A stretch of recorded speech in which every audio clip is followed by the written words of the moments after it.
It is 3 a.m.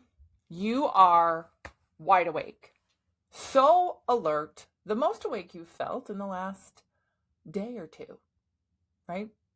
You're not sleepy at all. You don't feel like you have heavy eyes. You stare at the clock and think, I really want to go back to sleep. I do not want to be up right now, but I feel like it is the start of my day. So awake. Your brain is going a million miles an hour, and you're thinking of all the things that you have to do for the day, making lists in your head, checking things off the list, potentially wondering what your schedule should be. Should I change this or that? All of a sudden making executive decisions at 3 a.m. And you were exhausted last night, totally wiped out, certain that you would sleep through the night because you were so wiped out. And now you're totally wired. More time passes. You're now counting the minutes. If I fall asleep right now, maybe I'll get another 90 minutes of sleep.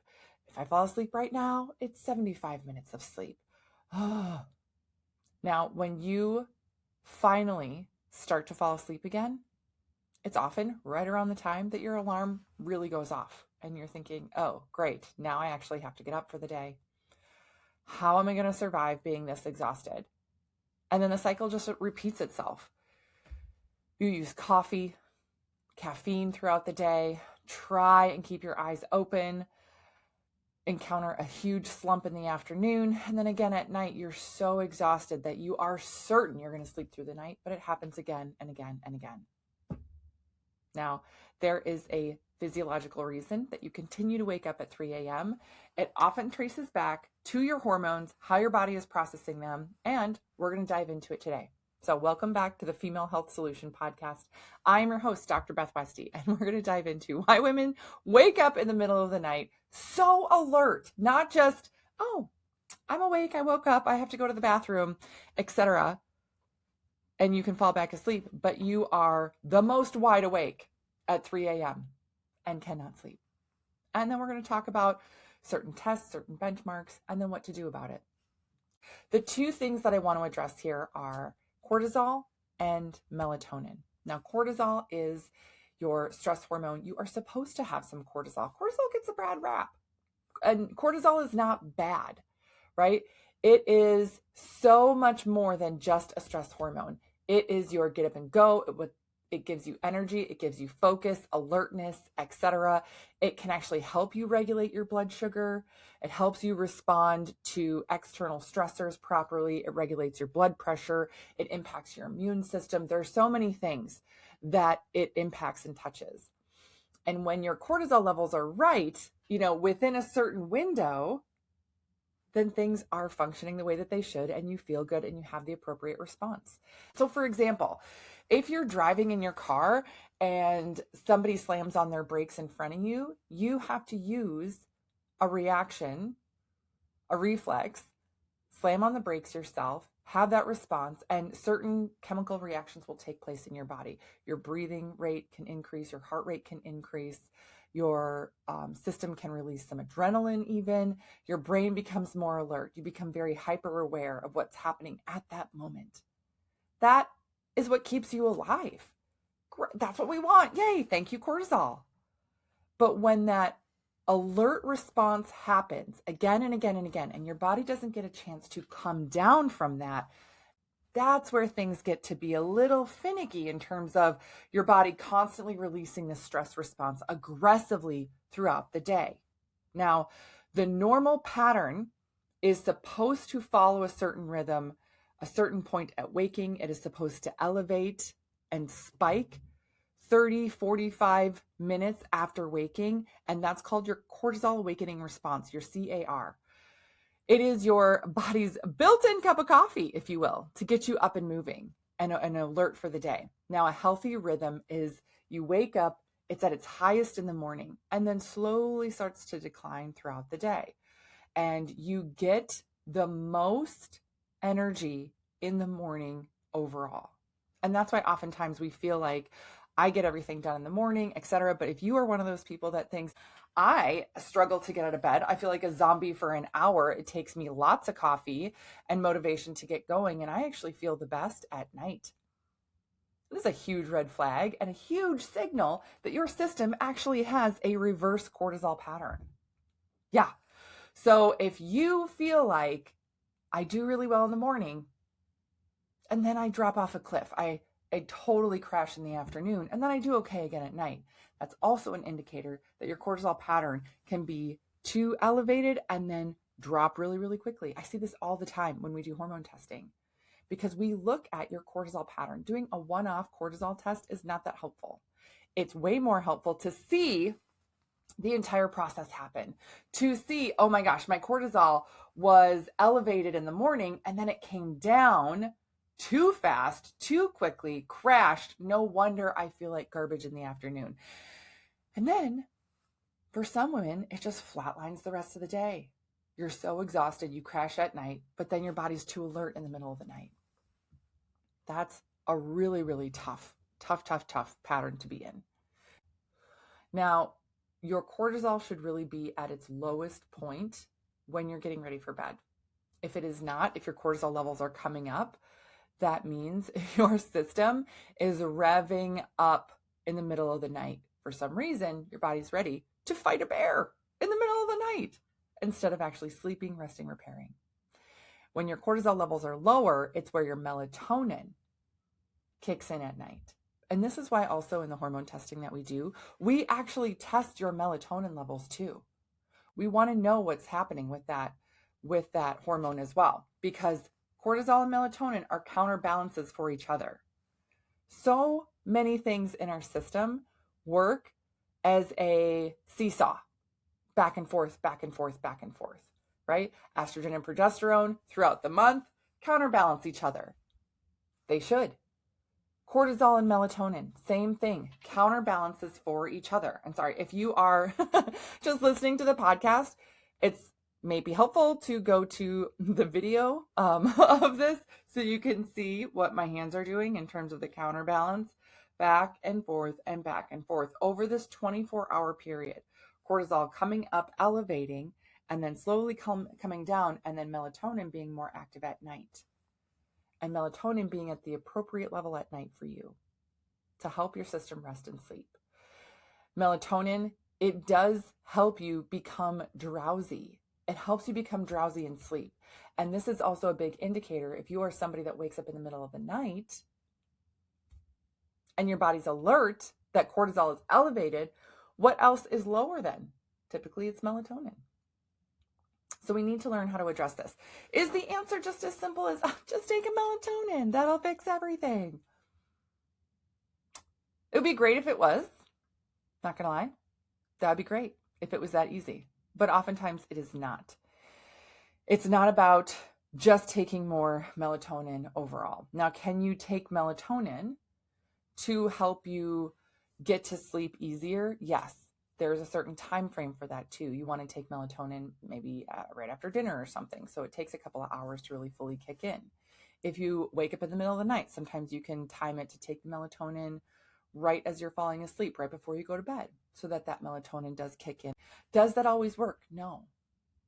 Because oftentimes it's not just the melatonin, because what you're trying to do then, in terms of having an elevated cortisol, you're trying to elevate melatonin as a counterbalance. Bring everything up instead of saying, you know what? The issue here is cortisol is too high. Let's work on getting that down within a better range. Let's work on the overall pattern. Let's work on cortisol clearance instead. It's the same thing that I talk about with estrogen and progesterone too. If your estrogen is too elevated and unopposed compared to the progesterone, so often people are just told, just take a progesterone, add this progesterone in, do this progesterone cream, etc., whatever. Okay, but you're still not addressing the problem of the elevated estrogen. That's still there. Why would we not also tackle that elevated estrogen? We should. Same thing with this cortisol. It is not helpful to just throw melatonin at it and expect it to keep that cortisol in check, because it often doesn't. It really often doesn't. So, because when the cortisol spikes, especially when it shouldn't, it actually pushes that melatonin down, pulls you right out of sleep, just by adding melatonin does not push the cortisol back down. This is where people miss the mark, or they're thinking, I tried this or that, or I tried melatonin, or it works for so-and-so. Ugh, why isn't it working for me? What does a good cortisol pattern actually look like? This is another question I get all the time. What should it be? What should my hormones look like? What should my energy levels be for the day? It should be high enough to wake you up in the morning, get you out of bed, get you going. Again, not immediately, but about 30 minutes later, you should feel alert, awake, things are starting for you. If you have a hard time with this, you can try little things to stimulate that cortisol response right away in the morning.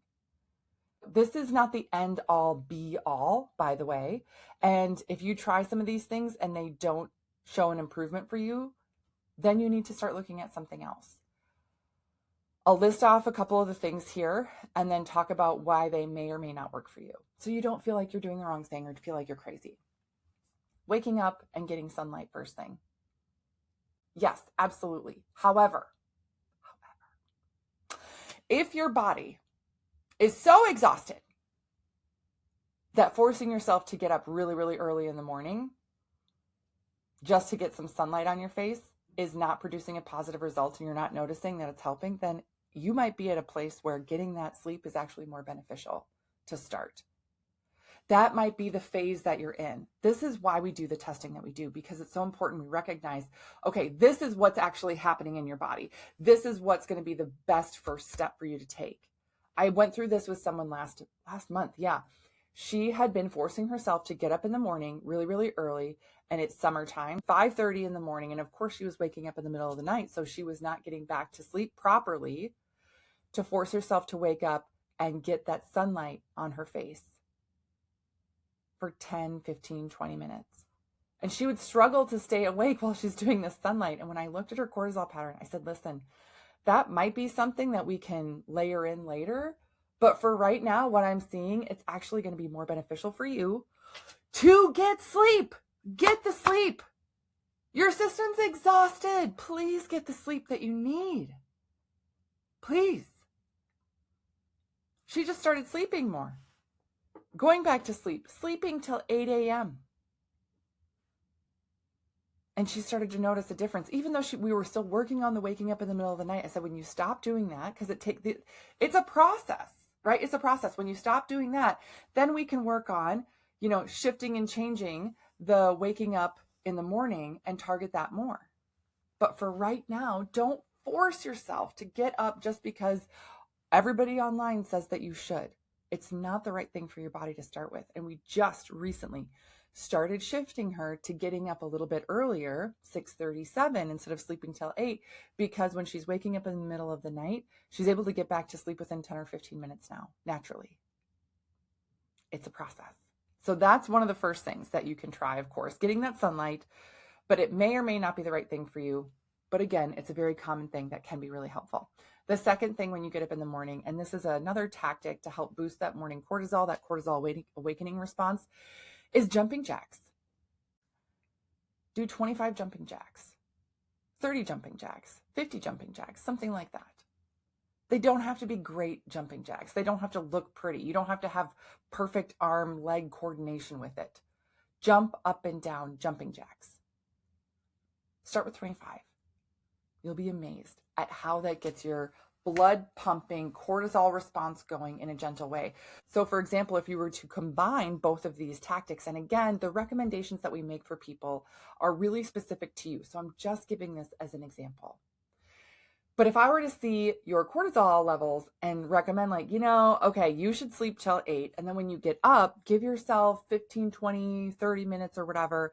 And then just start with 25 jumping jacks. Just start with that. Let's get that going gently. Push that cortisol awakening response a little bit. And then, a month later, you're getting up naturally more at 6:30 or 7 a.m. Okay, let's try 50 jumping jacks.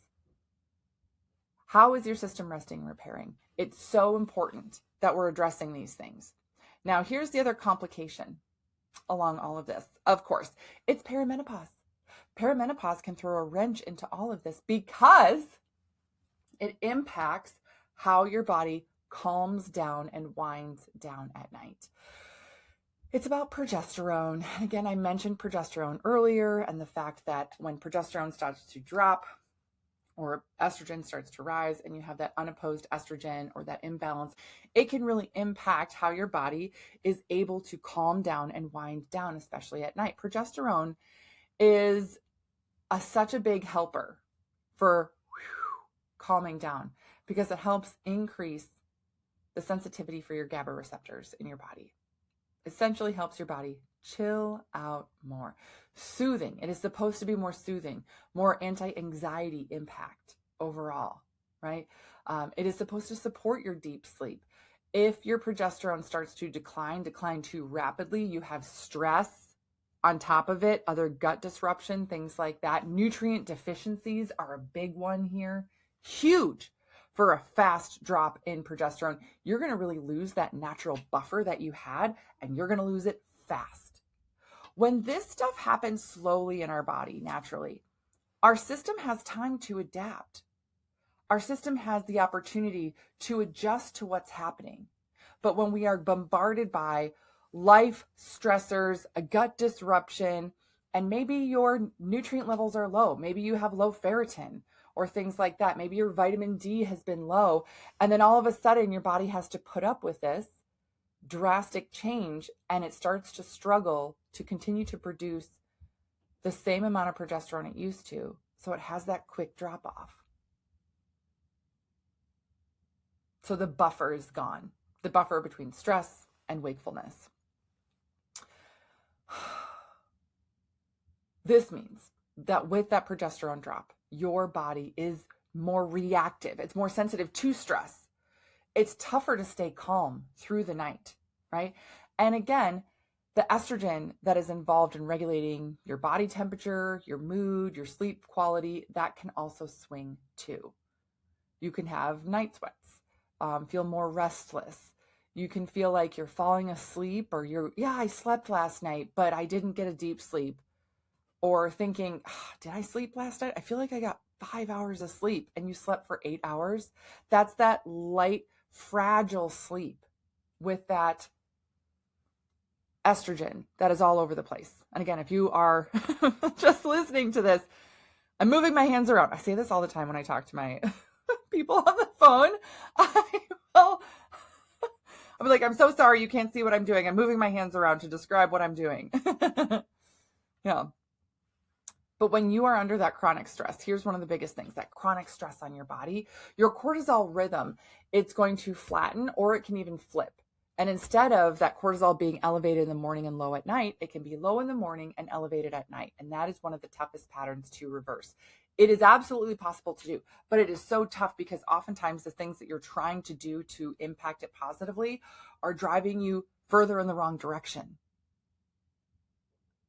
We have to address these issues all at once.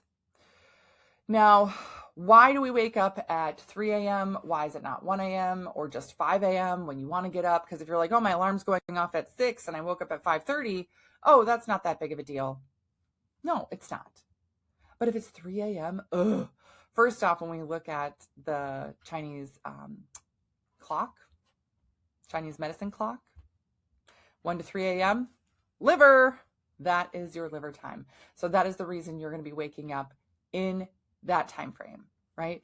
It is liver processing of everything. So if your cortisol is not flat overnight, it is going to reach its lowest point around the middle of the night, and then it should slowly start to climb to a point that it can actually wake you up then in the middle or in the morning when you want to wake up. But the slow climb is supposed to be very gentle, very, very subtle. Because melatonin is still there, supposed to be there to help you stay asleep. But if that cortisol does not get that gentle tiptoe baby step forward, instead it's a bigger ramp, that's where you're going to feel that alert and rush awake. Yes. Now, with that natural increase in cortisol that comes like right in the wee hours of the morning to prepare you to wake up, a balanced system, it will not impact you. But if that rise comes too early or your system is not regulated enough, that's where it can set things off. The other thing that it can be really impacted by is your blood sugar, dysregulation, if you have metabolic issues, especially for gals that are in perimenopause, how you process carbohydrates can shift and change. If you are wondering about the impact of PCOS or PMOS and how that impacts your body too as a metabolic issue going into this time phase of your life, your blood sugar can actually dip too low overnight, especially if you're not protein pasting or anything else. Blood sugar dips too low overnight, then your body releases cortisol and adrenaline to bring it back up. This is a normal reaction that happens, and this happens during the day too. It happens during the day, but during the day, that doesn't matter. You're already awake. That's fine. If it happens during the day, your blood sugar drops too low, body says, ruh-roh, we need help, cortisol, adrenaline, go. And then, boom, dumps the stored glycogen into glucose, converts it to glucose, dumps it in your bloodstream, so then your body can regulate its blood sugar better. Yay, right? Super fine for during the day. In the middle of the night, that blood sugar boost comes along with that cortisol and adrenaline spike. That's horrific to deal with again and again and again. So when we're looking at blood sugar dysregulation, this happens throughout the day as well. So if you are having those intense cravings, you get hangry, that 3 p.m. crash that is fixed by sugar, or you're using coffee or other stimulants to get through your day, again, a big indicator that not only is there a cortisol rhythm problem, but that there's also connected to your blood sugar regulation. One of my favorite things to deal with this is an easy thing that you can try to say, this worked for me. Holy bananas. Great. Then we know we need to look more at this. There was a gal I worked with earlier this year. She was in her 50s, her early mid 50s. And she said that she had not slept well for a decade, 10 years, dysregulated sleep, waking up in the middle of the night, so alert, so awake, etc. And she was convinced it was just stress. And we looked at her hormone tests and I said, yes, stress. And we talked about adding in stress support, right? Like the adrenal tincture here. This is one of my favorite things because of the ingredients here that help your system mitigate and manage your stress response. This is formulated specifically for the female body. Now, that did help, but she was still waking up in the middle of the night. And I told her that, listen, I think that this is also connected because of your cortisol levels. I think it's connected with your blood sugars. And she said, yeah, but remember we talked about that she had gone to her GP, they had run a blood test, and said it was fine. Things are fine. Your glucose is fine. Remember, glucose is the last thing to change. Your insulin and your hemoglobin A1C, those functional numbers tell us way more about what's happening and what's been the trend in your system. So I said, we can run new labs and see what's happening. I said, but what's even faster is to test. I said, eat protein before you go to bed. What time do you eat dinner? Oh, I eat dinner about 7. I go to bed between 9:30 and 10. And she was on a very regular sleep routine because if she didn't stick to this super, super strict routine, there was no chance she was sleeping. But it still was terrible sleep overall. And when I told her, okay, if you go to bed at 9:30 or 10, at 9:30, even though you ate at 7, I said, eat protein before you go to bed. 20 grams of protein, 25 grams of protein, almost 30 grams of protein if you can. It doesn't need to be a huge meal or whatever. It can be a shake. It can be some turkey slices. It can be egg whites, whatever it is. I don't care. Protein before you go to bed. It's going to change everything for you. And she gave me so much pushback. Oh, I can't do that. No, that's terrible for me. I'm going to get fat. I'm going to gain weight. You can't eat before going to bed. That's the worst thing for your metabolism. I said, the worst thing for your metabolism right now is not sleeping. Just try it. She goes, okay, I'll try it, blah, blah, blah. She sent me an email 3 days later. And she said, this is crazy. This is the craziest thing I've ever experienced. And I was like, oh, what? Like, what's going on? I was like, just try it. Just try it. Like, let's just see what happens. She tried it for the first night. She slept amazing. Slept through the night for the first time in forever. She slept through the night and she thought, this is just a fluke. This does not have anything to do with protein. But she did the protein again. Second night in a row, she slept through the night. That she had not had happen in 10 years. 2 nights in a row of solid sleep. And she was like, I feel completely different waking up after 2 nights of uninterrupted sleep. Oh my gosh. Third night in a row. Happened again because she ate the protein at night before bed. She sent me this email saying, I can't believe that this is what's going on. Was it really just this simple? And I said, it's related to your blood sugar. So that's a step. That's a step in the right direction. So now this is going to guide us forward in targeting this more overall for you, because this is a big indicator that this was the issue. This is the lever we need to pull. So if this is what's going on, this is for sure I want to see an updated glucose, insulin, A1C, etc. I want to make sure that we're tracking your cortisols properly. I want to make sure we're diving into this whole metabolic piece of it. And what is your gut doing in terms of gut bacteria and how it's breaking down carbohydrates and working for or against you? Let's go down this path more. It made all the difference in the world. It has changed her sleep completely. And now in the last 2 months, she's had 1 night of disrupted sleep. 1. That's it. She's like, I can't believe this. I can't believe that it was this easy. Now, again, this is not the answer for everybody, but it was part of the answer for her because we targeted the thing that her system was dysregulated on. We looked at her labs. We shifted something very, very simple as a start, but now we leaned into that more, and it's a completely different outcome for her sleep. So if this is you and you're thinking, man, should I try this? You absolutely can. If it helps, then you need to take another step. You need to go more in this direction.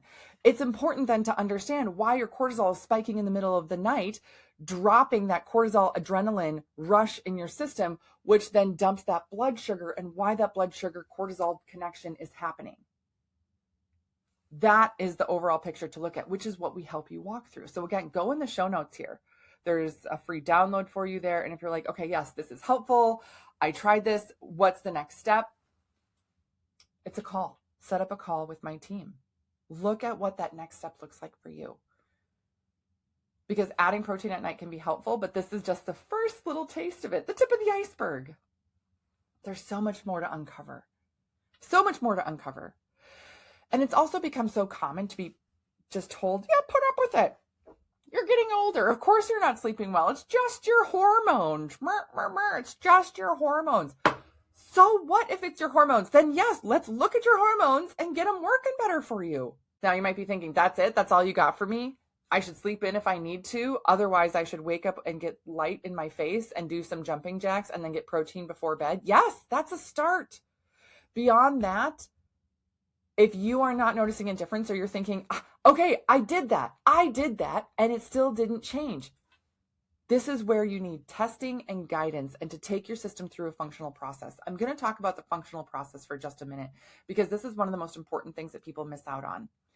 Our goal in an actual functional medicine process is to figure out where your body's at. It's right here. We need it to be functioning way better up here. It is not just a one-stop shop. Here, try this one thing. It's going to fix everything. There you go. And now things are perfect for forever. There's usually a process and a multi-step path. So for example, if your cortisol levels are too low in the morning and too elevated at night, to shift and change those both areas that are not good, morning and evening, it's really tough to do that at the same time. So we usually choose one.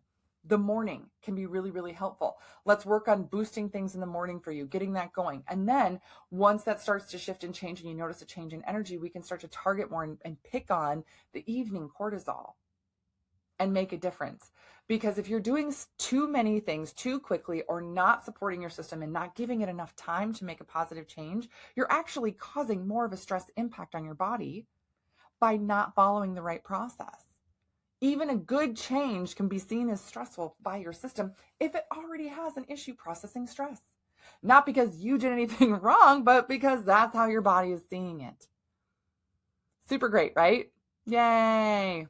Yay. But this is why it's so important we understand exactly what your body needs. This is why we do the testing that we do. This is why we do Dutch testing. This is where it looks at your cortisol pattern and everything else. Is your gut also contributing to more stress in your system? This is also why we recommend certain glucose labs. So we're looking at your blood sugar in a deeper way, in a functional way. And then seeing how your body responds is one of the most important things. Again, for this gal that said eating protein at night has had her sleeping better in the last 2 months than the last 10 years. And she was blown away and like, this is fantastic. And I was like, this is just 2 months of this. Think of how different your body is going to be after 6 months, after a year of proper sleep, the recovery that's going to happen, the repair, the boost to your immune system, everything. Your metabolic process is going to change and improve because you've been sleeping consistently at night. I'm going to use the comparison of like somebody quitting smoking. They have all these studies and all this information on, oh, if you quit smoking on day 1, then by day 5, this changes. Your lung capacity improved by this percentage or whatever. By day 10, by day 30, this changes. By 6 months out, this is different. By 1 year out, this is different, right? It is the same thing for having better sleep. So having 2 months of positive sleep and how you feel and the change that it makes in your life, great. That is still just the beginning. Because for not sleeping for 10 years, woof, that is so tough on your system. But just 2 months of that, just the beginning. Just the beginning.